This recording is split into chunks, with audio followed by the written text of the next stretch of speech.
This could change everything. Epic recently announced the accolades device, and that will be coming out next week in the 18.4 update. Today, they actually answered a ton of questions about it because this device is going to change creative forever. Let's jump into everything we know about the device, then let's go over what Epic said in their Discord chat this morning. This is amazing. Okay, first let's look at the accolades device and some of its settings and what Epic has told us about it already. So you can look at this. It's all on Epic's website. If you want to find this, just go to Google and search accolades device Fortnite, and it's the first thing that pops up. So basically what this device does is allows you to set up your islands so players will earn battle pass XP. So this is going to award actual battle pass experience as people trigger different things in your map. This is a huge deal for creative mode because it's going to take a lot of those people that are grinding through their battle pass all season long in the battle royale scene and bring them over to creative modes where they can have a little bit more of an enjoyable experience. So hopefully this increases the playtime in creative mode significantly. So right here it explains a little bit more about how this is awarded. You can set it to be a very small amount, small, medium, large, very large amount of XP, and then the device determines how much XP is awarded to that player. The weight is based on how many accolade devices you have on your island and how frequently an accolade is awarded. And this is really interesting that higher frequency of accolades results in smaller XP amounts. So you won't necessarily be able to set up like an XP farm map. Like if you triggered it every second and it awards you 30 XP first, it would slowly diminish to 1 or maybe even 0. Then this goes into like how to find the device. It's the same as any device. We don't need to go over that. Okay, so then here are some of the other settings. So you'll be able to name your accolades. So you can name it the Mustard Plays Award. You can put in a description for it. So it requires you to make it to the top of the tower or 50 kills or whatever your like requirements to get that accolade or that experience is. Then you award it to be very small, small, medium, large, or very large. And then there's these other additional like settings down here. This is like your typical settings like enabled during phase. You can set how many times it's awarded. So once or unlimited. Oh, that's crazy. I don't know how they're going to police that. I'm sure we'll find out in our Discord Q&A that we look at in just a minute. You can set it up for it's only the triggering player, or it could be like a team accolade. Oh, that's interesting. So here it is. Yeah, you can have a team accolade. Oh, whoa, it can even affect a class. Oh my gosh. Okay, this is really interesting. And then there's like the different channels it can receive from. So basically how this works is it just awards when it's receiving from a channel. You could have this set up on a trigger that you just jump on and awards it every time you jump on it or something. So as long as it receives from a channel, it can award the accolade. That's crazy. Okay, some best practices here. Let's take a look at these. So make sure it's clear how the accolades are awarded. Okay, that's very straightforward. All players should get accolades when playing a full game. Oh, so basically what they're saying here is you need to make it so it's equal for different skill types. So you should have accolades that just award for playtime, or if you have a map where there's lots of eliminations and everyone's getting eliminations, then that's totally fine. But if it's just awarded to like one type of player and not the others, that's not really balanced, and they're wanting more balanced in the accolade. And that it should be awarded for the main gameplay element of the game. So if it's a deathmatch, you should get awards for eliminations. If it's a death run, then you get awards for completing levels, that kind of thing. And then one type of action should correspond with one accolade. So they don't want like the deathmatch accolade being triggered by the death run accolade. I don't know if that makes any sense. Let's see. How frequency accolades should be awarded depends on the type of game. An award occurring every few seconds is far too frequent. Every 2 to 10 minutes on average is suitable for most games. Interesting. So basically they're saying don't create an XP farm. People are going to abuse this, guys, though. People are going to abuse this somehow. General players should not give several accolades at once, so just one at a time. Okay, that makes sense. And make sure the accolade can be awarded within a few hours of play. Few hours? Honestly, I bet people are going to set this up to be every like few minutes. I don't know. We'll see. All right, then they give some examples here of how to use the tracker device. Basically how to set up like an eliminations tracker or creating a location-based accolade. So basically once people enter a mutator zone or step on a trigger, it awards them something. All right, guys, I got to go see what Epic is saying on the Discord. Let's go check that out. Man, there's some good questions here, guys. Rajan Plays, one of our contestants in a build challenge. How many accolade devices can you have in one map? You can have 30 accolade devices. Woo, that's a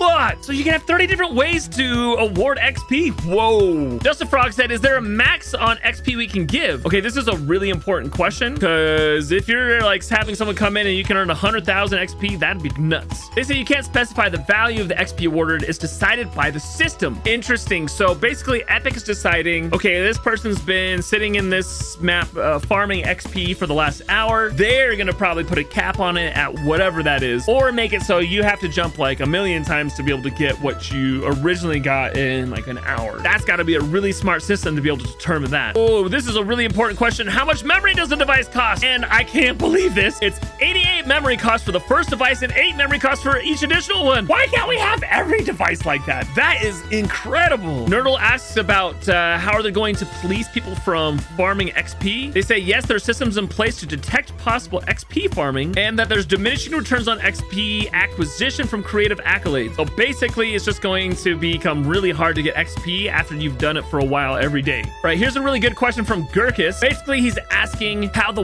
weight and the frequency of the XP is determined. Basically, say if there's like 10 eliminations on average per player in like 10 minutes on one map, and then on another map, if there's 5 eliminations every 10 minutes, then the XP awarded in the second deathmatch is expected to be 2 times more than the first. That's really interesting. This is a really smart device. If it actually works, ooh, I can't wait to see this actually work. Tact asks if supercharged XP will work on the accolades device, and it's not going to work. Okay, that's interesting. Okay, so Tact asking about some clarification for like XP farming, and this is really interesting. Epic says we have an AFK detection system for creative in 18.4, the next update. A new AFK detection system, so people can't just sit there. XP only work for discovery approved maps or all published maps. The Accolade XP works for all published maps that have successfully passed moderation and initial XP calibration. Okay, there's actually some clarification on some further down questions about this like calibration time and who has access to this. And right here, they clarified that the Accolades device works only on published islands that have passed the discovery submission process. So you're gonna have to have a code for this, guys. I'm sorry, that kind of stinks. So you won't be able to just make your own maps and just get experience off of that. What about this like calibration thing? What does that mean? The XP calibration requires a certain amount of play sessions and play hours in order to have enough data points. Calibration can be as short as 4 hours all the way to indefinitely. Interesting. So it's always updating depending on how many people are playing your maps and how often they are actually achieving these accolades. Oh my gosh, this is probably like the most complex device we've ever got in terms of